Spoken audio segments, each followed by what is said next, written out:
नमस्कार, आप देख रहे हैं आरएडी न्यूज़। मैं हूं योगेश चक्रवर्ती। तकरीबन पूरे उत्तर भारत में आसमान से आग बरस रहा है और पूरा उत्तर भारत तप रहा है। ठीक उसी तरह बिहार का सियासी तापमान भी लगातार बढ़ते जा रहा है, घटने का नाम नहीं ले रहा। राजनीतिक दल हर रोज़ नए दावे पर दावे कर रहे हैं। सीट शेयरिंग को लेकर गठबंधनों के बीच लगातार बैठक हो रही है और इस बीच सहयोगी दलों के नेताओं की ओर से माहौल को गरमा देने वाले बयान आ रहे हैं। आज राजधानी पटना में इंडिया महागठबंधन की बैठक हुई और इस बैठक की अध्यक्षता प्रतिपक्ष के नेता तेजस्वी यादव ने की, लेकिन उससे पहले एक दिन पहले माले ने 35 से 40 सीट पर अपनी दावेदारी ठोक दी। आज बैठक में क्या कुछ हुआ जानते हैं सीनियर जर्नलिस्ट अरुण पांडे जी से और समझते हैं कि आज के बैठक के क्या नतीजे निकले हैं। सर, आज आपने तो चर्चा में बिहार में आज राजनीतिक तपीस की चर्चा की और मौसम का जो तपीस है साथ में उल्लेख किया। जी जी। इस तपीस में आज यहाँ पटना में बैठक हो रही थी महागठबंधन की, विपक्षी महागठबंधन की। इसी तपीस में एक बड़ा दुखद जानकारी मिली है देश दुनिया को। हाँ जी। कि गुजरात में आज एक विमान दुर्घटनाग्रस्त हो गया। टेक ऑफ हुआ और उसके बाद ही वो विमान टेक ऑफ के बाद ही कुछ तकनीकी खराब आ गई और वो विमान आग की लपट में बदल गया। उसमें गुजरात के पूर्व सीएम विजय रूपानी भी थे जो लंदन जा रहे थे। वो विमान लंदन जाना था। तो इस दुखद घटना तो हुई वहाँ। जी जी, 200 से ज़्यादा लोग के मारे जाने की खबर है। 250 से अधिक लोग मरे हैं। जी जी। तो एक तो ये बड़ा दुखद घटना हुई, बिल्कुल। इसका उल्लेख करना है। इसके बाद तो इसी तपीस के दौरान यहाँ आज बैठक हो रही थी और उस बैठक में जो महागठबंधन के सारे दल हैं, अब चुनाव जो नज़दीक है, अक्टूबर नवंबर में चुनाव होना है, तो हर चुनाव के पहले जो पार्टियां लड़ती हैं ना गठबंधन में, तो पहले सीटों की दावेदारी होती है कि हमको इतना सीट चाहिए, हम इतना सीट लड़ेंगे, हम इतनी तैयारी लड़ेंगे।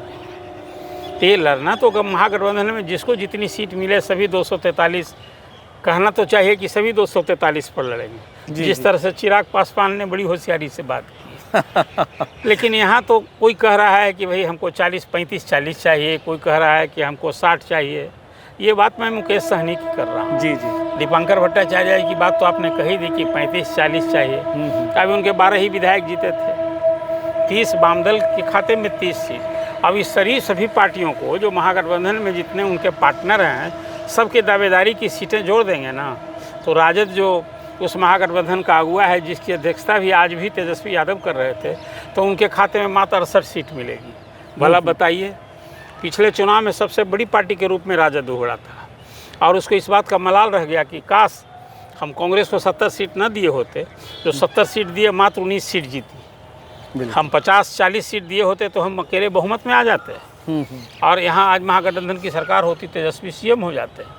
इसको सुधारना भी है और कांग्रेस की जो भी हैसियत है, जो बात है, उसको लेकर के उसको 40 से 50 सीट देने की बात हो रही है। लेकिन आज की बैठक में जो दावेदारी तो आपने की, सीट शेयरिंग पर कोई चर्चा आज नहीं। जी जी। आज सभी जो महागठबंधन में कोऑर्डिनेशन कमेटियां बनी हुई हैं, तो उस सब के प्रतिनिधि की बैठक थी। आज सब लोग बैठे थे और उसमें तय हुआ कि भाई हम लोग को मिलजुल कर लड़ना है। जो हम लोगों ने स्ट्रेटजी बनाई है, इसको जिला स्तर पर समन्वय समिति का विस्तार दें, काम करें, व्यवहारिक करें, कॉमन कार्यक्रम पर हम लोग एक साथ करें। मतलब हम लोग एकजुट हैं और सीट दावेदारी तो जब एक बार चर्चा होगी तो होगी, संभव वो अगली बैठक जब होगी उसमें होगी। लेकिन मुझे लगता है कि अगस्त सितंबर के पहले सीट शेयरिंग की कोई तस्वीर नहीं आएगी कि फलना को इतना, फलना कोई मिला। लेकिन सर, और ये तय है कि राजद बड़े दल की भूमिका में होगा। कम से 142 पिछली बार लड़ेगा तो 142 की जगह 140 लड़ेगा। लेकिन सर, मेरा 2 सवाल है आपसे। एक, आज ही एक पोल ट्रैकर या समथिंग पोल ट्रैकर ही नाम है, उसका एक सर्वे आया है कि बिहार में जो विधानसभा के चुनाव होने हैं उसमें कौन सा नेता सबसे अव्वल है और किसको बहुमत मिलने जा रहा है। तो इसको लेकर के उसमें पोल ट्रैकर में दिखाया गया है कि इंडिया गठबंधन को 126 सीटें मिल रही है। सबसे जो मतलब चहेते नेता के तौर पे उभर के सामने आए हैं यूथ में, वो हैं राहुल गांधी, जिनको 47% लोगों ने पसंद किया है। पीएम मोदी को 38% और उसके बाद बाकी दूसरे हैं।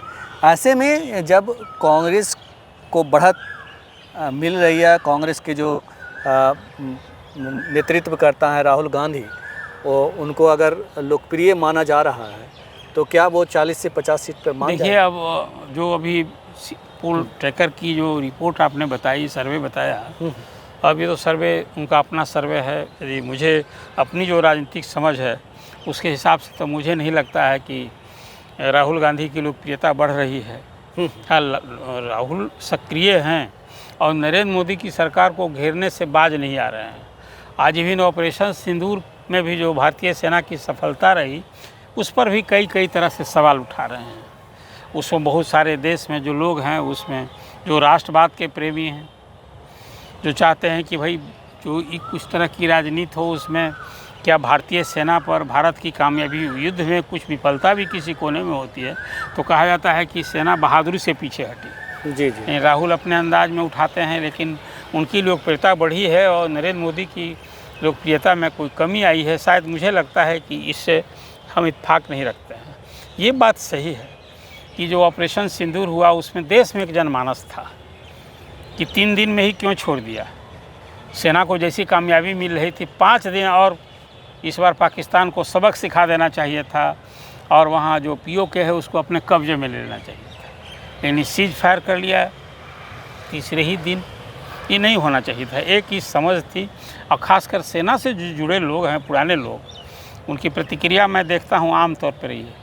लेकिन देखिए, राजनीति में युद्ध समाधान नहीं है, शांति समाधान है। पूरी दुनिया में प्रधानमंत्री नरेंद्र मोदी भी जाकर जब रूस यूक्रेन में युद्ध हो रहा है तो वहाँ उन्होंने कहा शांति ही समाधान है, वार्ता समाधान है, युद्ध समाधान नहीं है। तो 2 देशों में झगड़ा हो रही है, वहाँ जाकर संजोग से फिर उसी तरह से इजराइल भी गए। तो जहाँ भारत के प्रधानमंत्री दूसरे देशों को ये ज्ञान दे रहे हैं तो खुद क्या कहते हैं कि हम लड़ते रहेंगे। हाँ, इसमें एक अमेरिका के राष्ट्रपति डोनाल्ड ट्रंप का जो बयान आया उस दिन, वो तो एक श्रेय ही ले लिया उन्होंने कि हमने ही सीज फायर करा दिया। अब भारत श्रेय देने को तैयार नहीं है। भारत ने कहा नहीं, मैं अपनी समझ से पाकिस्तान के अनुनय विनय आग्रह पर हमने किया। हमने तो 9 उसके एयरबेस को, सैनिक ठिकाने को तबाह कर दिया, और यहाँ तक कि उसका जहाँ परमाणु हथियार रखा था वो भी वहाँ भी हाँ हो गया था। इसके कारण उसने सरेंडर किया और उसने उसके आग्रह पर हमने सीज फायर किया। लेकिन सीज फायर ख़त्म नहीं किया है, अभी विराम दिया है। ये बात प्रधानमंत्री कह रहे हैं और कहा है कि अब तो एक्ट ऑफ कोई कहीं इंसिडेंट होगा आतंकवाद का तो उसको एक्ट ऑफ बार करके हम रिएक्ट करेंगे, कार्रवाई करेंगे। बिल्कुल, ये तो हुई सर बात। लेकिन पोल ट्रैकर का जो भी सर्वे आया है उसकी कितनी विश्वसनीयता है, उसका पैमाना तो मेरे पास भी नहीं है। आप सही कह रहे हैं, आप सीनियर हैं तो आप सही ही कह रहे हैं। सर ये बताएं कि जिस तरह से इंडिया गठबंधन के जो सहयोगी हैं मुकेश सहनी और माले की ओर से जो सीटों की दावेदारी की जा रही है, ठीक उसी तरह की दावेदारी जो है एनडीए में चल रही है। 2 दलित नेता लड़ रहे हैं, तो ये इस घाल मेल को आप कैसे देखते हैं? देखिए, मैं मानता हूं कि चिराग और मांझी की जो लड़ाई है, दोनों केंद्रीय मंत्री हैं, एनडीए घटक दल में हैं, ये दोनों की लड़ाई एनडीए के लिए सिरदर्द है। भला एक गठबंधन में रहने वाला कोई नेता इस तरह से लड़ता है कि कोई कहीं रैली करे और मांझी कह रहे हैं कि वहाँ पैसे के बल पर भीड़ जुटाई गई थी। ये बात मैं कह रहा हूँ कि आरा में जो चिराग ने सभा की, अब उसके बाद फिर इधर उपेंद्र कुशवाहा के भी तेवर चढ़े हैं, वो मुजफ्फरपुर। अब तो देखिए एक और होने जा रहा है, उपेंद्र कुशवाहा गया में करेंगे अगले संडे को। नहीं, वो और राजगीर में भी होने जा रहा है, एक सभा राजगीर में होने जा रही है चिराग की जी। तो अभी कुछ नेता जो गठबंधन में, देखिए सब सीट की दावेदारी का कसरत है, अपनी अपनी शक्ति दिखा करके लोग ये बता रहे हैं कि भाई 2-4 सीट 5 सीट थमा दीजिएगा तब बात नहीं चलेगी। ये मिलना वही है। आप इस बीच ये भी खबरें आई कि चिराग पासवान जो लोकसभा चुनाव में अपने 100% स्ट्राइक रेट दिखा रहे हैं, से उसमें सच्चाई वो तो जो है कि बीजेपी की वजह से और जेडीयू की गठबंधन की वजह से 100% उनका स्ट्राइक रेट रहा, लेकिन विधानसभा में वो होने वाला नहीं है, क्योंकि 2020 में वो अकेले भी लड़के चुनाव देख चुके हैं और एक ही सीट उनको मिला था। ऐसे में उनकी सीटों की दावेदारी पर भी सवाल उठाया जा रहा है। देखिए, मिलना कहाँ है, वो तो 60 सीट की बात कर रहे हैं चिराग, और 40 सीट की तैयारी की चर्चा आई थी। मुझे लगता है 5 उनके लोकसभा सदस्य हैं अब वो देखिए उनकी 100% स्ट्राइक रेट तो रही है, 5 ही सीट लड़े और 5 जीत गए, तो दल का नेता श्रेय नहीं लेगा क्या? दल का नेता तो श्रेय लेगा ही। जैसे बीजेपी जीतेगी तो बीजेपी तो कहेगी पूरे नरेंद्र मोदी के नाम पर हम लोग लड़े थे, यहाँ कहेंगे जदयू वाले कि नीतीश कुमार के चेहरे पर लड़े थे। तो पार्टी में तो अपने नेता के प्रति ख्याल रखना भी चाहिए, और ऐसी दावेदारी कर रहे हैं, आखिर अपने वर्किंग फोर्स को मैसेज देना है तो कहेगा ना भाई हम तो सब जितना सीट लड़े, इसी तरह से विधानसभा में सीटें मिलेगी 30-40, तो हमारा स्ट्राइक रेट बहुत अच्छा होगा।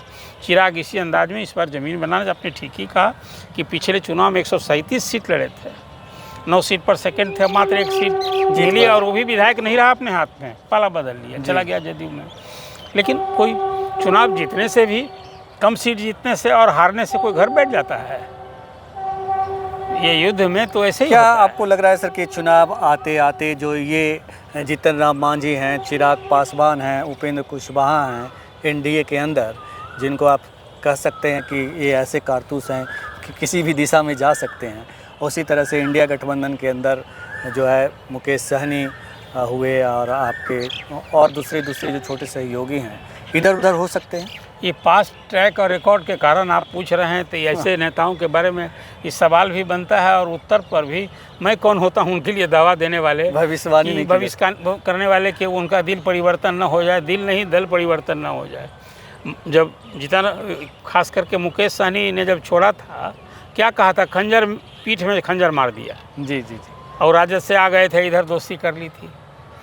अब उपेंद्र कुशवाहा पिछले चुनाव में AIM के साथ चुनाव लड़ रहे थे, और नुकसान यदि हुआ एनडीए का, खासकर नीतीश कुमार का, उसमें चिराग उपेंद्र कुशवाहा के कारण भी शाहाबाद में हुआ था कि शाहाबाद में 22 विधानसभा सीटों में मात्र 2 सीट मिली थी एनडीए को, बाकी सीट पर माले और राजद ने कब्जा किया था। उसमें निश्चित रूप से उपेंद्र कुशवाहा का भी इफेक्ट था। तो अब ये नेता लोग क्या करेंगे? अभी तो फिलहाल मुझे लगता है कि जो जिस गठबंधन में है, कोई पाला बदलने का फिलहाल संकेत नहीं दिख रहा है। ये मैं अभी की वर्तमान स्थिति, लेकिन अब 4 महीने चुनाव के हैं, कौन सी बात पर क्या कुछ, क्योंकि डिप्टी सीएम चाहिए मुकेश सहनी को, और चिराग पासवान तो इस बार निश्चित रूप से नीतीश फर्स्ट करना है उनको, बिहारी फर्स्ट और बिहार फर्स्ट जो करते हैं। हाँ, उसमें ये भी कह चुके हैं कि भाई अभी सीएम की वैकेंसी नहीं है, ये भी कह चुके हैं कि नीतीश कुमार नरेंद्र मोदी के बहुत रास आते हैं, तो नेचुरल वही रहेंगे, आगे भी रहेंगे। तो कुल मिला जुला कर मुझे लगता है कि जो दोनों महागठबंधन में अभी कोई दल पाला बदल नहीं करेगा। आज का संख्या सीट की दावेदारी कर रहा है, पर जितनी सीट जिसको इस दावेदारी में, इस सौदेबाजी में कोई 2-4 सीट बढ़ाने में कामयाब हो गया, यही होगा। लेकिन ये सारी तस्वीर अगस्त सितंबर महीने में ही साफ होगी। अभी बैठकें होंगी, ज्वाइंट मीटिंग होगी। अभी तो देखिए प्रधानमंत्री आ रहे हैं फिर 26 बिल्कुल। तो राजनीति का मिजाज मौसम की मिजाज की तरह ही होता है, कब बदल जाए या फिर कब सदाबहार बन जाए कोई नहीं जानता। और ठीक राजनीति भी वैसा ही है कि कब क्या हो जाए कुछ दावे नहीं किए जा सकते, खास करके भविष्य को लेकर के तो बिल्कुल ही नहीं। तो फिलहाल इतना ही। आप हमें फेसबुक पर फॉलो करें, यूट्यूब पर सब्सक्राइब करें, लाइक करें, शेयर करें और कमेंट्स कर अपना महत्वपूर्ण विचार और सुझाव ज़रूर दें। धन्यवाद।